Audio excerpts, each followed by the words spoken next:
Chapter 15 Happy Hamster Day. In December, things in room 26 really began to change. For one thing, it got cold outside and a little chilly by my window. In the early morning, frost pictures would appear on the glass. One picture looked like a big snowflake. Another looked like a lion. Scary. Still, it was nice and cozy in my sleeping house. More snowflakes appeared.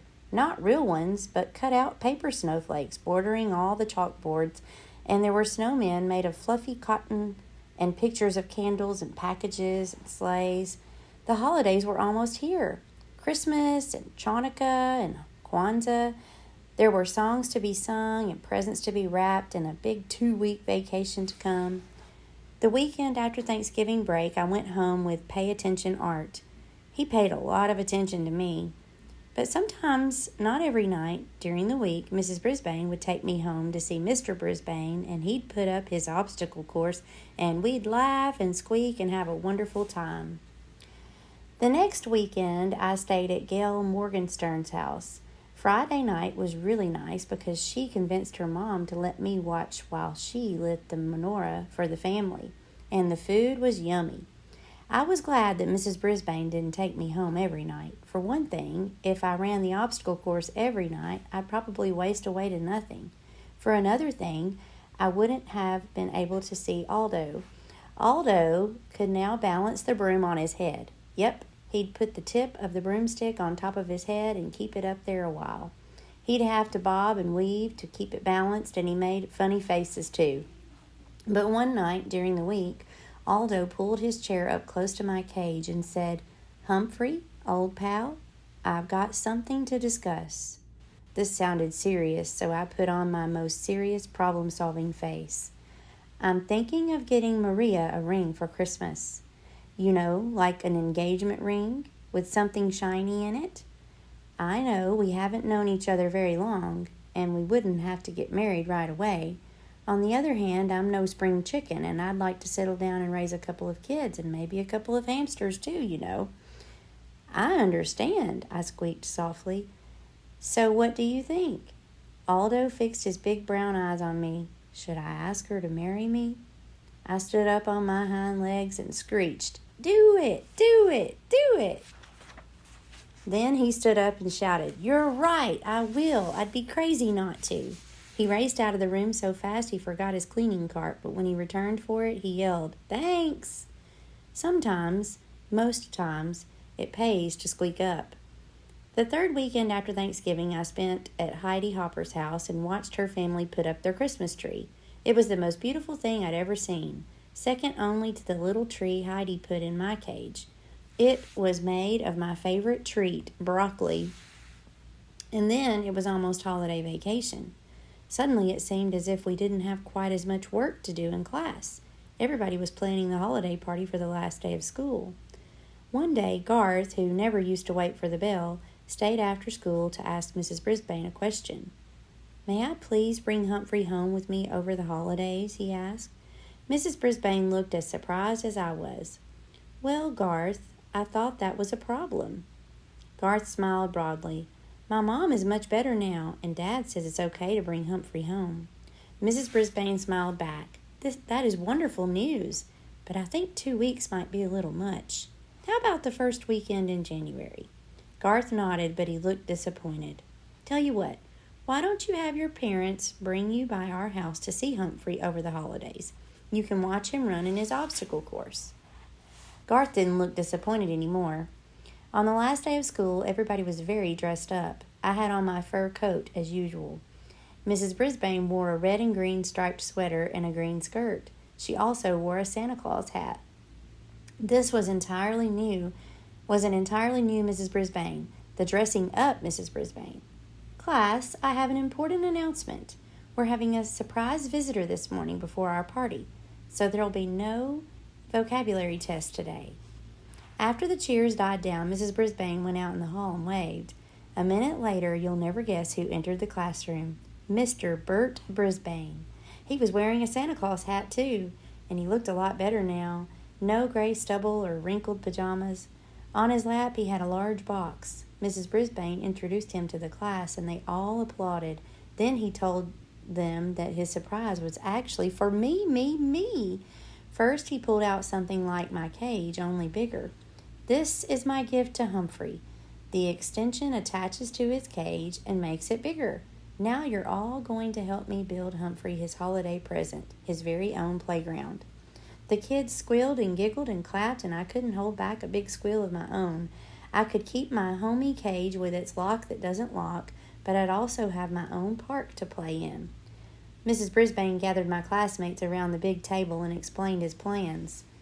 Mrs. Brisbane unloaded the pieces. First, there was a seesaw, then a tree branch to swing from, a big jungle gym, and 2 ladders, one to climb and one to walk across like a bridge. My. Saya held me while the other kids worked on my cage. She patted me gently and murmured comforting words. Meanwhile, Mr. Brisbane patiently instructed the children as they arranged the pieces. He even made sure everyone got a turn. Then Mr. Morales dropped by to see how things were going. He was wearing a tie that had little Christmas lights that really lit up. He and Mrs. Brisbane stood behind the children watching as my playground took shape. "Looks like Bert should be a teacher too," the principal told Mrs. Brisbane.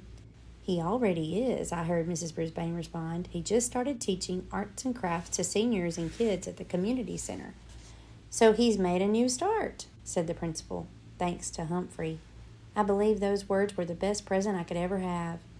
"Guess what I got my kids for Christmas," the principal said. "A hamster. Maybe it's a present for me as well. I think my papa will enjoy it too."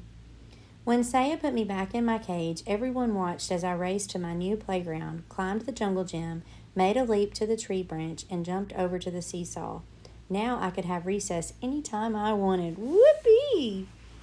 Just then, the room mothers arrived with cupcakes and juice. While they passed the food out, Saya and Miranda slipped quietly out of the room. A little while later, Mrs. Brisbane announced that she had another surprise, gifts for the class. The door opened, and in came Miranda and Saya, wearing red dresses trimmed in white fur, not real fur like mine, and white fur hats. They each had a basket filled with small presents, and they danced around the room singing a song about the wonders of winter while they passed the gifts out. When the kids opened their packages, they each found a keychain with a small furry toy hamster attached. The hamsters came in all colors, red, green, purple, gold, silver. Nice. The room mothers presented Mrs. Brisbane with a gift, a pair of red earrings, which she put on right away.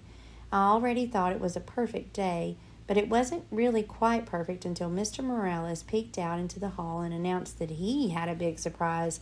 I wasn't sure we could stand many more surprises. And then she walked in, the biggest surprise I could imagine. Miss Mac was back. She was wearing a long flowered skirt and bright red blouse, and she had a butterfly in her hair. Not a real one, of course. She also had a huge canvas bag with her. "Remember me?" she asked with a huge smile. My classmates were thrilled, and they all rushed to her side. I was so surprised I was positively squeakless. Mrs. Brisbane made everyone sit down again and asked Miss Mac, of course, she insisted on calling her Miss McNamara, about her travels. Miss Mac told us about the rainforest and teaching in a school in Brazil. Then she opened her big bag and took out a stack of holiday cards. Her Brazilian students had made a card for each child in room 26. While my classmates were sharing their cards with one another, Miss Mac came over to see me at last. "Well, I can see by your cage that you've done very well for yourself," she said with a smile. "And here I thought you'd be pining away from me." "I have," I squeaked. She reached into her big bag. "And I have a present for you, but don't tell anybody." She pulled out a brand new tiny notebook with blank pages, lots of them, and a new tiny pencil with a very sharp point. "I thought you might need this." Then she tucked it behind my mirror. Miss Mac stared at me a little longer, then softly said, "I've seen a lot of creatures in a lot of places in the last few months, but you're still the handsomest and smartest of all. Yes, yes, yes. And don't worry, I'll be back to see you again." She was still the same wonderful Miss Mac. I'd follow her to the ends of the earth, I thought, or at least to Brazil. But then it hit me. As much as I love her and she loves me, Miss Mac doesn't need me, not as much as the Brisbanes and my classmates and their families do. Maybe that's what Miss Mac was thinking when she left me in room 26. This is where I belong. All too soon the bell rang. School was over for the day. School was over for the rest of the year. My head was reeling from all the surprises and excitement as we headed out to the car. In the parking lot, Aldo raced over to greet us and wish us happy holidays. He had come to pick Richie up. "I hope you have a very happy holiday too," Mrs. Brisbane told Aldo. Aldo grinned until his huge mustache shook like Santa's tummy. "I'm sure I will. You see, I just got engaged. I'm going to get married." "Yahoo!" I squeaked with delight. Aldo leaned toward me. "Thanks, my friend." That night at the Brisbane's house, there was one more surprise. The doorbell rang, and a very tall and good-looking young man appeared. He was wearing a Santa Claus hat, but he wasn't Santa. He was Jason, the Brisbane's son. He'd come all the way from Tokyo to surprise his parents. They were so happy to see him, they both cried just a little. I almost cried too. Soon the house was filled with friends and neighbors, and Mrs. Brisbane played piano while everyone sang carols and drank hot cider. I nibbled on raw apple and squeaked along. Later that night, when the house was quiet, I thought about all I'd done in the months since I had left Pedorama. I didn't know anything about the world then, but I've sure learned a lot. I can read and write, and I know all the state capitals. Just ask me one. I learned you should never, ever turn your back on a dog, and that it's a good idea to turn off the TV every once in a while. I found out kids have problems, and so do teachers and principals. Sometimes all people need is a little encouragement.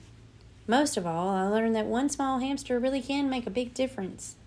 I decided to write down some of the things I've learned from my adventures, but there was just one more line left in my first notebook. So I thought, and then I scribbled down exactly what I was feeling deep in my hamster heart. Joy, joy, joy to the whole wide world, and that includes you. Humphrey. Humphrey's Guide to the Care and Feeding of Humans. 1. Like hamsters, humans come in many, many sizes, shapes, colors, talents, and tempers. If you judge them by looks alone, you'll miss out on knowing some wonderful people. 2. Humans like to be entertained, and it doesn't take much to entertain them. Just squeak or swing or spin. They'll love it.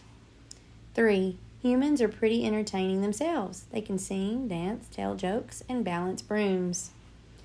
4. All humans really, really, really need someone to listen to their problems, preferably someone small and furry. 5. Even really important humans, like principals, have problems and need help. 6. Rubber bands hurt. Do not shoot rubber bands at one another unless it's absolutely the only weapon you have against a creature much bigger than you. 7. Humans are not very good at figuring out technical things like how to fix a broken lock. 8. Humans have unlimited access to all kinds of yummy foods, so be nice to them. 9. If you are nice to humans, they will be nice to you. So nice, they might even build you a playground. 10. Humans have good memories, even if they go far away to teach in another country. They will not forget you, and believe me, you won't forget them either. Most importantly, remember, you can learn a lot about yourself by getting to know another species, even humans. This is a note from the author. Dear reader, while writing this book, I did a lot of research on hamsters and spent time admiring the cute creatures at my neighborhood pet shop. I wish I could say I have a hamster, but in truth, I do not. I truly love all animals, dogs, cats, ducks, goats, turtles, birds, but I happen to own a dog who is quite the hunter. Not only would she be heartbroken if I adopted a hamster, I think the tension level at home would be quite high. That's one reason I included a chapter where Humphrey must daringly outwit that unsqueakably rude dog Clem. Even without a hamster, I feel as if I am Humphrey, because he's so much like me. First, he's an observer, which is a key quality for being a writer. I didn't sit in a cage in an elementary school, but I was always watching and trying to figure out what made everybody in the classroom tick, from the teachers to the students to the custodian. I hated to have to stay home when I was sick because I was afraid I'd miss out on something interesting. Second, Humphrey is caring and kind and believes in justice. I, a mere human, may not come close to Humphrey's level of compassion, but I'll never stop trying. Third, Humphrey is enthusiastic about life and learning about the great big world and how much there is to discover about it. I get excited just thinking about his thirst for knowledge. And sometimes when I'm excited, I repeat things 3 times, but only about things I really, really, really care about, like stopping people who bully other people, or being able to point out the state you live in on a map, or learning how to spell. However, I am not nocturnal. I am definitely a morning person. Knowing Humphrey, I think he would forgive me. I love to hear the stories about your entertaining hamsters. You can email me or visit me online. Sincerely, Humphrey's friend, Betty G. Burney. I hope you enjoyed this book, boys and girls. The last few pages of the book have more books in the series, and I have these in the library, so we can look at them when you come to see me in the library next.